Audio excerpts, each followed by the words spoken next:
Hola, hola. Dios los bendiga a todos, a todas hoy en esta hora de la mañana de miércoles primero de octubre,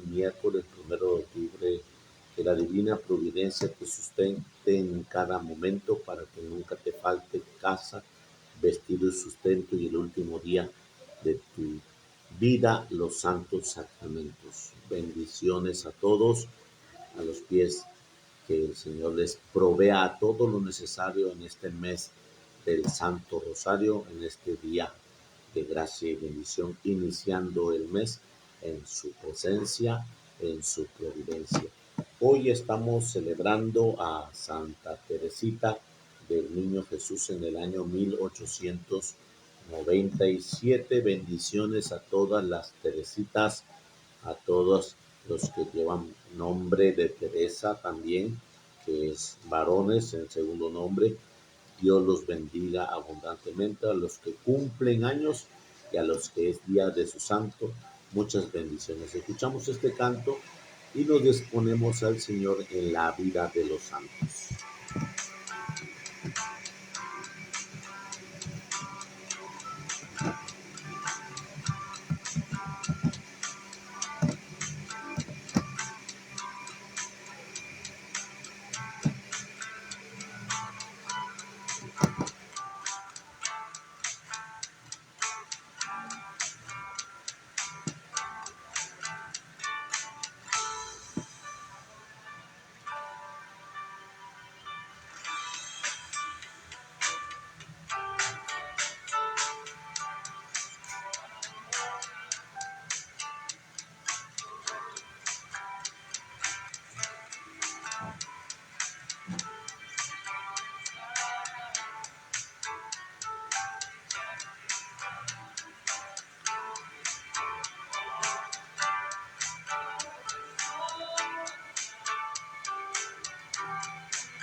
En el nombre del Padre, del Hijo, del Espíritu Santo.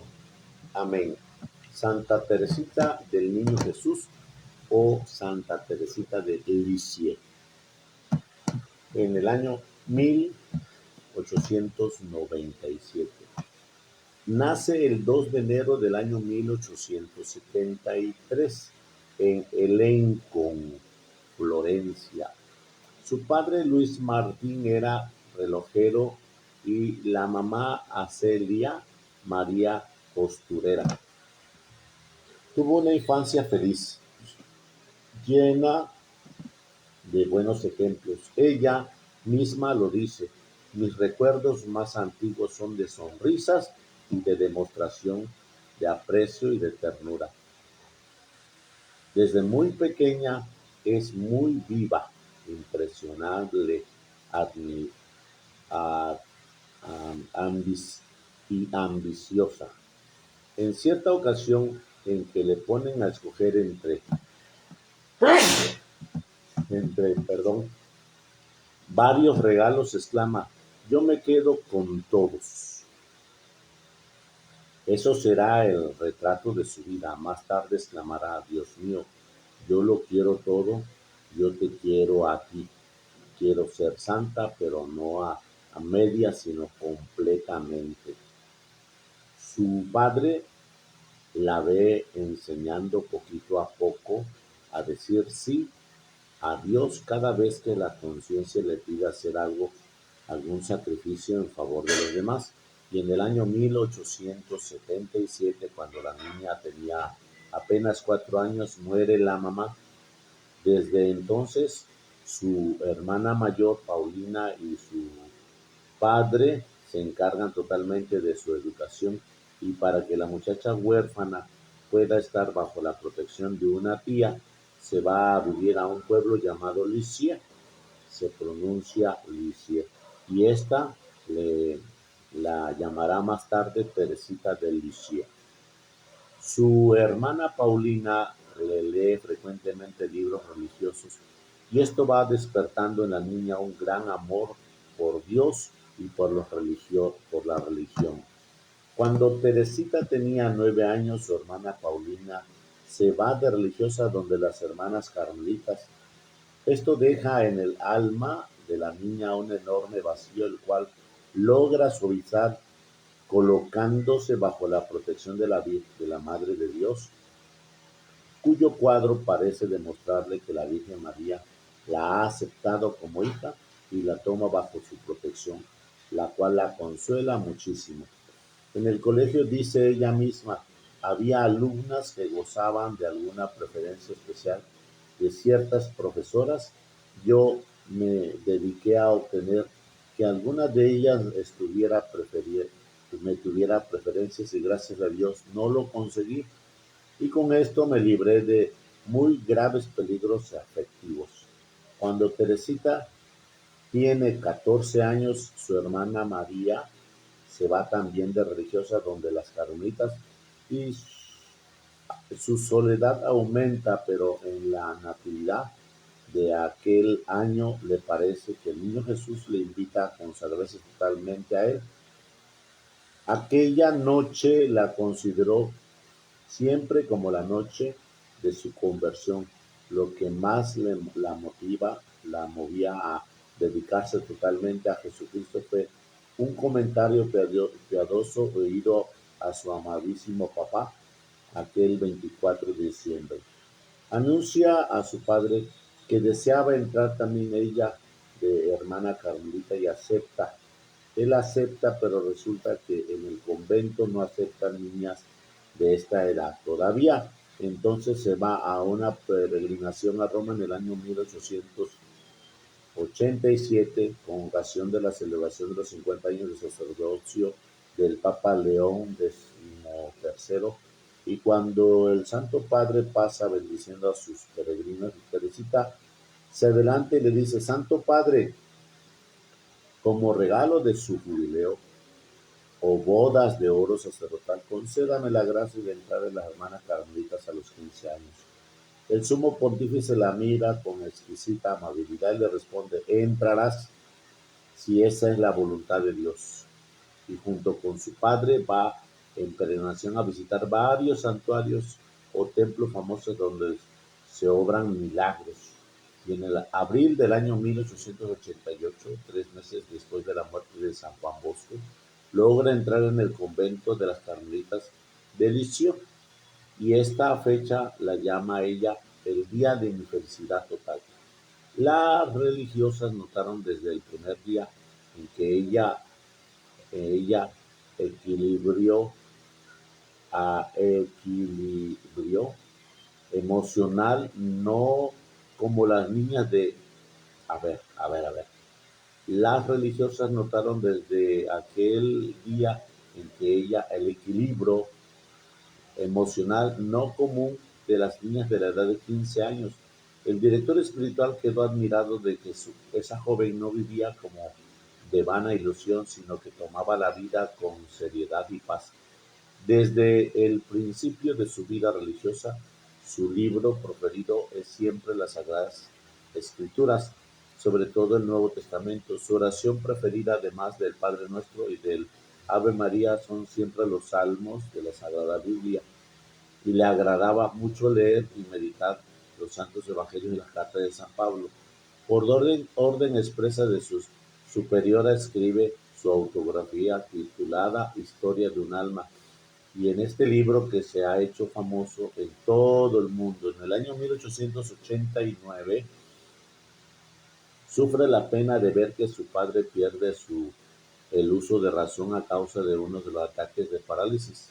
Por 3 años lo tuvieron recluido en un sanatorio, y ella dice, por 3 años de martirio de nuestro padre, que lo fueron también para nosotras sus hijas, fueron a, fueron a realizar los más ricos en el mérito y en los más fructuosos para la eternidad de nuestra vida, y yo no los cambiaría por los éxtasis más sublimes. Y así sabe sufrir los santos. El 8 de septiembre del año 1890, a la edad de 17 años, hace su primer voto o juramento de pobreza, castidad y obediencia, y queda constituido de hermana carmelita, hermana Teresa del Niño Jesús. Este día escribe: quisiera poder dar mi vida por Jesucristo como Santa Inés. Y si Dios no quiere que fructifique mi vida derramando como ella mi sangre, quiero hacer de mi existencia un sacrificio continuo por amor del Señor. Uno de los principales deberes de las hermanas carmelitas es orar por los sacerdotes. Teresita consideraba este deber como uno de los más importantes de la vida. En su viaje por Italia había visto algunos casos que le convencieron de que los sacerdotes pueden no llegar a la santidad a la cual los llama al Señor, y si no hay quien rece mucho por ellos, y se dedicó a encomendar día a día a todos los sacerdotes, pero especialmente a aquellos que estuvieron en mayor peligro de ser infieles a su vocación y a sus deberes sacerdotales. Y aún después de muerta ha sido maravillosa la gracia de conversión y la perseverancia de muchos sacerdotes han obtenido en encomendarse a ella. El cardenal Leguer de Canadá decía: recién ordenado sacerdote, yo era débil de salud del cuerpo y salud del alma, y empecé a encomendarme mi sacerdocio a Santa Teresita, y ella me obtuvo una rebosante salud corporal y un entusiasmo por mi sacerdocio y perseverancia. No sobra decir que el fervoroso cardenal Leguer terminó dejando las comodidades de su cardenalato en Quebec para irse a África a cuidar leprosos, y murió como un santo. Ella misma narra varios. Una religiosa que estaba a mi lado me fastidiaba movido su enorme rosario durante la oración, y jamás le advertí esa molestia que me proporcionaba, sino que más bien ofrecí ese sufrimiento a Dios como una música que acompaña mi oración. En el lavadero, mi compañera de trabajo sacudía la ropa con tal fuerza que me salpicaba de jabón todo el cuerpo. Esto me hacía sufrir, pero jamás le dije nada al respecto, y así ofrecí este pequeño sacrificio para los pecadores. Una hermana anciana era muy neurótica y estaba paralizada. Me mandaron a atenderla, y lo primero que gritó al verme fue: ¿para qué me mandan niñas si yo no soy niñera de nadie? Yo sentía fastidio por ella porque me propuso dominarme y mostrarle todo el afecto de hija cariñosa y hasta le partía el pan y lo colocaba en sus labios, hasta el punto de que ella un día le preguntó a la Madre Superiora que si yo no le tendría un afecto desordenado y exagerado, siendo que lo que sentía por ella interior era un verdadero fastidio.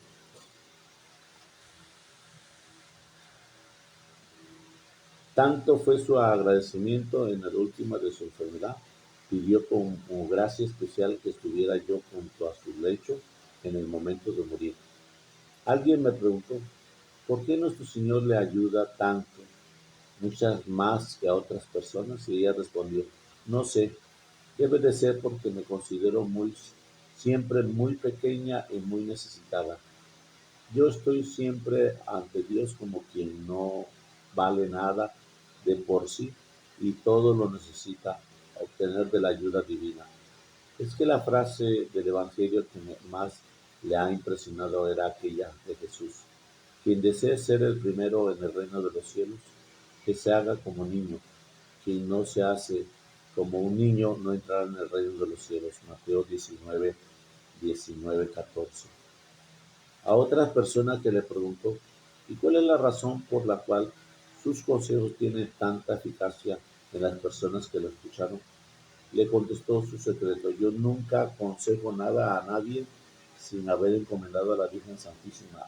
Ella es la que hace que las palabras que digo tengan eficacia en los que la escuchan. Y los 20 años, en el año 1893, fue nombrada maestra de novicias, un cargo clave de la comunidad porque es la encargada de formar a las futuras religiosas. Acerca de dicho oficio escribió, este oficio de formar personas es muy difícil en la práctica y lograr que cambien y que amen de veras a nuestro Señor, si no es lo que la ayuda de Dios sería tan imposible como creer que el sol brille a medianoche. Y en el año 1894 muere su padre. Entonces Celina, su hermana, entra también de religiosa en el Carmelo.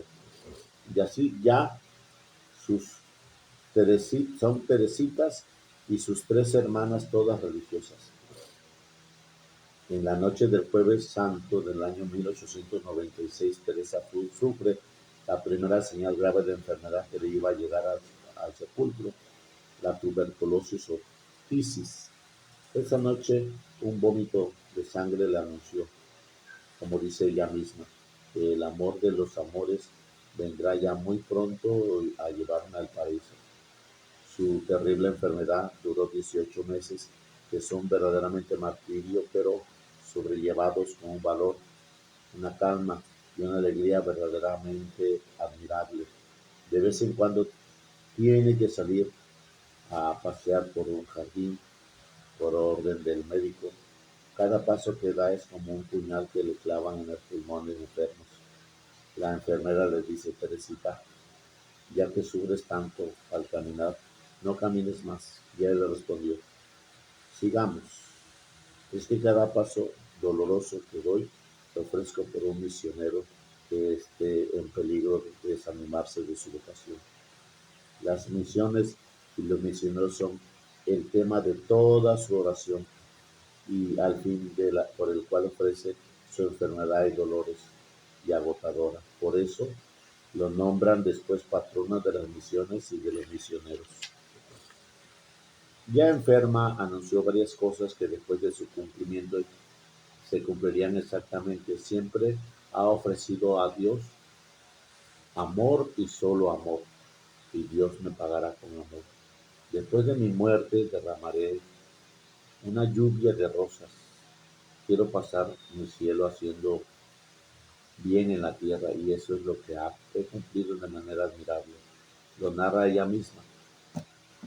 Buscaba en las Sagradas Escrituras cuál sería el mejor método para agradar a Dios. Está hasta que al fin descubrió la segunda carta de San Pablo a los Corintios, en el capítulo capítulo 13. Si si no tengo amor, nada soy. Y descubrí que mi oficio en la tierra, en la iglesia, era el amor. Amar a Dios con todo el corazón, con toda el alma y con todas las cosas y amar al prójimo como se ama a sí mismo. Y mi caminito será el de la infancia espiritual. Ser siempre como un niñito, necesitado ante mi Padre Dios. Este caminito de Santa Teresa lo han seguido después muchas personas y han logrado admirables éxitos de santidad en alegría y paz. En junio del año 1897 le llevaban a la enfermería y ya no vuelve a salir de allí. Desde el 16 de agosto ya no puede recibir la comunión. Después sufre de vómitos continuos y llega a exclamar: nunca había imaginado que yo pudiera llegar a sufrir tanto, pero se conserva siempre alegre y contenta por poder sufrir por Cristo y por la salvación de las almas y la santificación de los sacerdotes. Dios permita que les llegue también dudas sobre la fe como un verdadero tormento que le hace sufrir muchísimo más. Y así llega a su ideal. Si no puedo ser mártir como Santa Inés derramando mi sangre, y que logre ser mártir sufriendo por el amor a Jesucristo. Y el 30 de septiembre del año 1997 exclama: no me arrepiento de haberme dedicado a amar a Dios, y dulcemente aspira como quien queda plácidamente dormida. Tenía 24 años. Antes de morir, ha pedido que le lleven flores a su ataúd, que no lleven flores a su ataúd, sino que ese dinero lo gasten en ayudar a gente pobre. Su entierro es humilde y en el cementerio queda sepultada como una ignorada, pobre mujercilla de pueblo. Pero empieza a obtener una serie de milagros, favores y gracias tan admirables que su devoción se riega por todo el mundo como un incendio por un lago de combustible. Y así es, tanta y tanta gente que lo invoca. Y el Papa Pío XI, contrariado la antigua tradición que no declara santos a nadie antes de que cumplan 50 años de haber muerta, la canoniza y la declara santa en el año 1925, solo 27 años después de haber pasado a la eternidad. Y el Papa en el año 1927 declara la patrona de todas las misiones católicas del mundo a esta jovencita muerta a los 24 años, y no salió de su país ni de su convento. Jovencita débil de salud, delgada, rubia, de ojos azules muy vivaces, de sonrisa siempre amable y palabras siempre alegres, de cejas arqueadas, de boca pequeña y facciones delicadas, que ofreció su vida en holocausto y amor a Dios por la santificación de los sacerdotes y la conversión de los que aún no aman a Cristo como hay que amarlo. El Papa San Juan Pablo II declara doctora de la Iglesia. Su fiesta se celebra cada año el 1 de octubre. A los favores de Santa Teresita sigan obteniendo a los que rezan con fe y quienes leen su autobiografía, Historia de un alma. Son incontables. Una vez más se cumple la profecía de Jesús: los últimos de este mundo serán los primeros en el reino. Santa Teresita de el Niño Jesús intercede por nosotros en este primer día del mes de octubre, mes del Santo Rosario. Que Dios colme de gracia y bendición a todas las Teresitas y las llene de gracia y bendición. Así sea. Vamos a la Evangelio del día. El Señor esté con vosotros y con su espíritu. Proclamación del Santo Evangelio según San Lucas. Gloria a ti, Señor Jesús. En aquel tiempo, mientras iban de camino, Jesús y sus discípulos, alguien le dijo: te seguiré a donde quiera que vayas. Jesús le respondió: las zorras tienen madrigueras, los pájaros nidos, el Hijo del Hombre no tiene dónde reclinar la cabeza. Otro Jesús le dijo: sígueme. Pero él le respondió: Señor, déjame ir primero a enterrar a mi padre. Jesús le replicó: deja que los muertos entierren a sus muertos. Tú ve y anuncia el reino de Dios. Otro le dijo: te seguiré, Señor, pero déjame primero despedirme de mi familia. Jesús le contestó: el que empuña su arado y mira hacia atrás no sirve para el reino de Dios. Palabra del Señor. Gloria a ti, Señor Jesús. Bueno, pues aquí tenemos este tema del llamado. En el Evangelio de hoy nos muestra tres personajes que están constantemente cercanos a Jesús y que el Señor de camino mira y escucha ese llamado. Te seguiré a donde quiera que vayas, Señor. Es muy importante mirar la trascendencia de esa pregunta que pues miramos de un escriba, de uno de los escribas que pues iba ante Jesús y le exclama: te seguiré a donde quiera que vayas, Señor.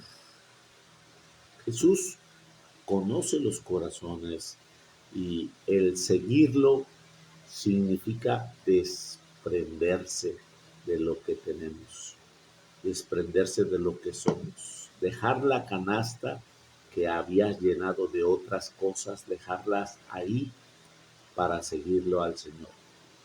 Pero este personaje no quiere dejar la canasta, no quiere dejar su vida pasada, quiere seguir a Jesús con sus realidades.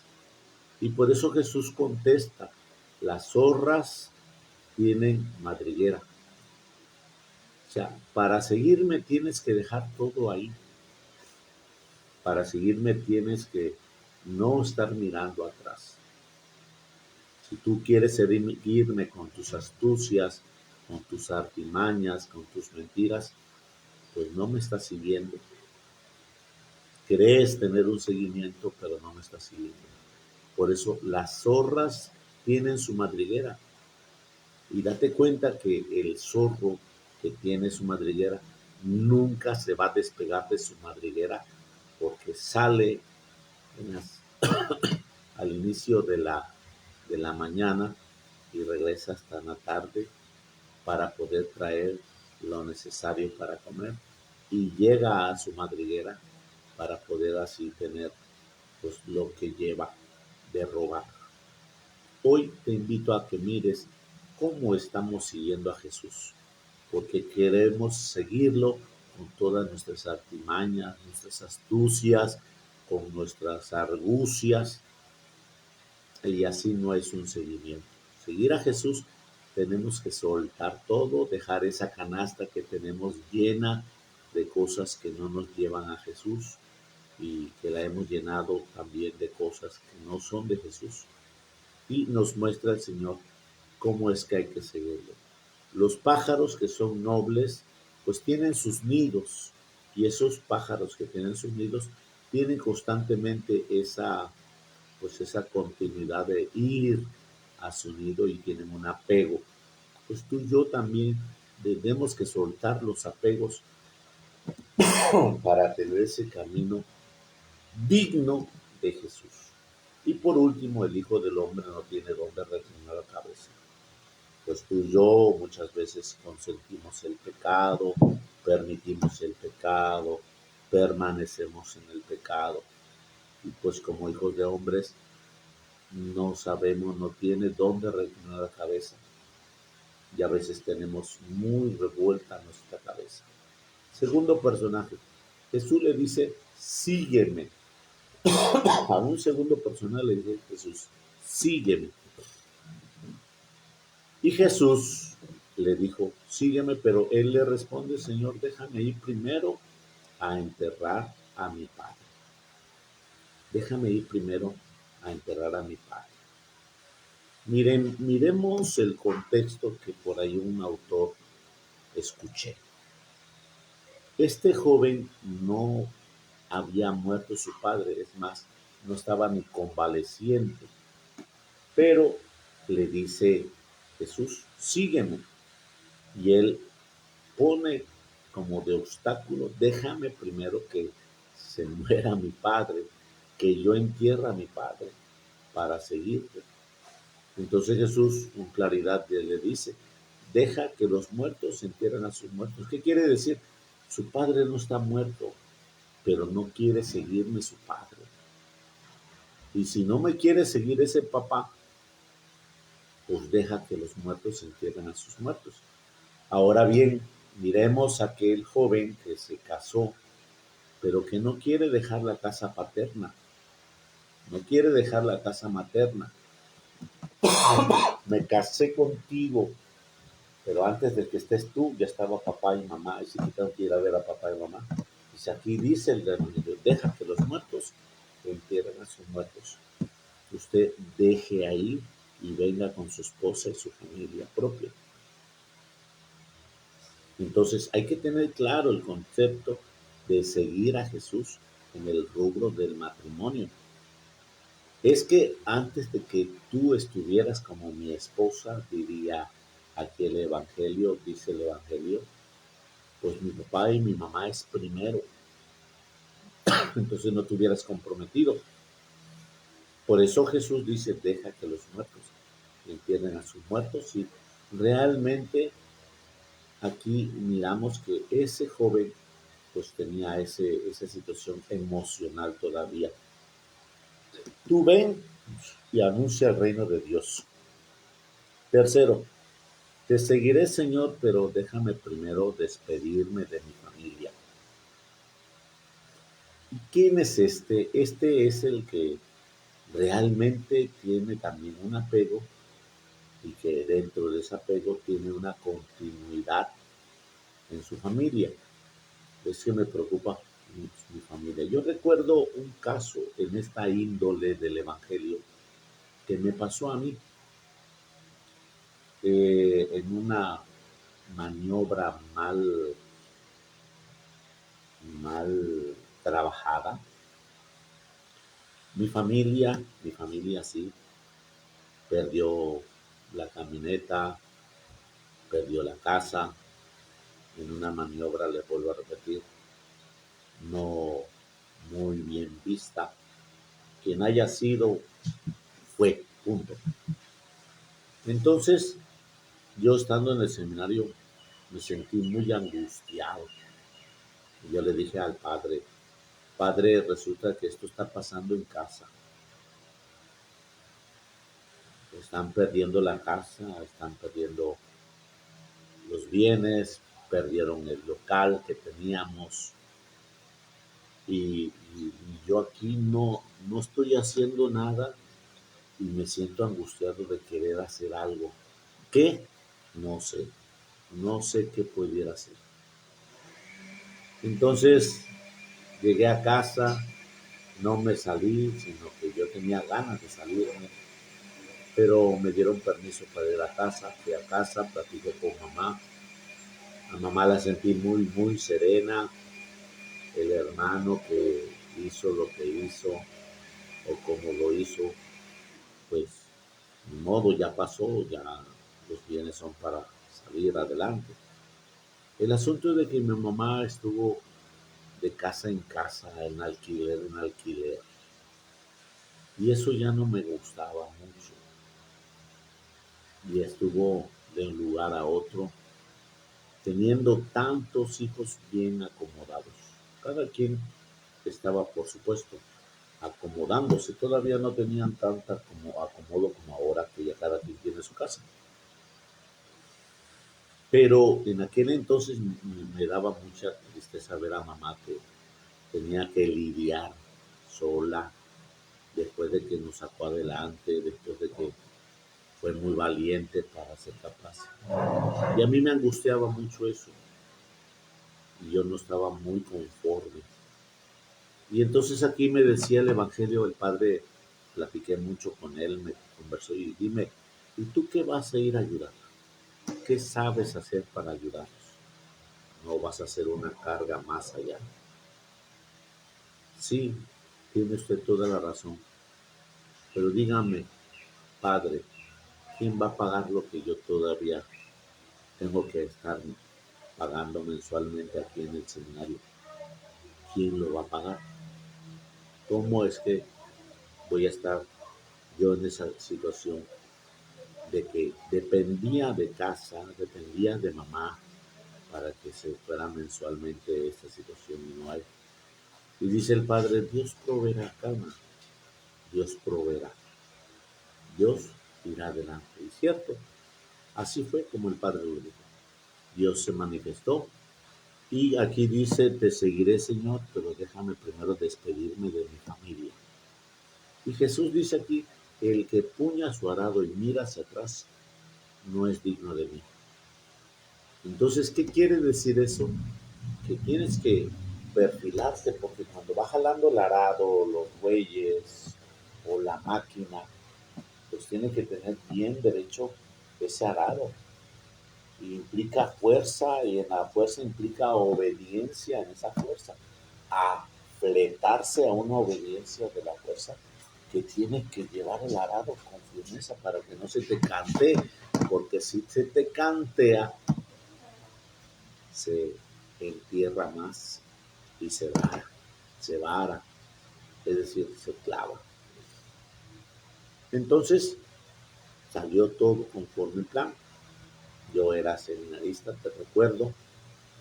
Pasando el tiempo, el Señor me ordenó sacerdote, me dio la gracia de ser ordenado sacerdote, y con lo poquito o mucho que tenía, sí, el Señor me ayudó para poder mirar que la casa que hoy se le llama de mamá, ya en paz descanse, ahí vivió más tranquilo porque el Señor nos permitió comprar ese lote. Mamá lo que tuvo, lo que yo tenía, lo que tenían algunos de mis hermanos, hicieron posible para comprar un lote y ya se estableció.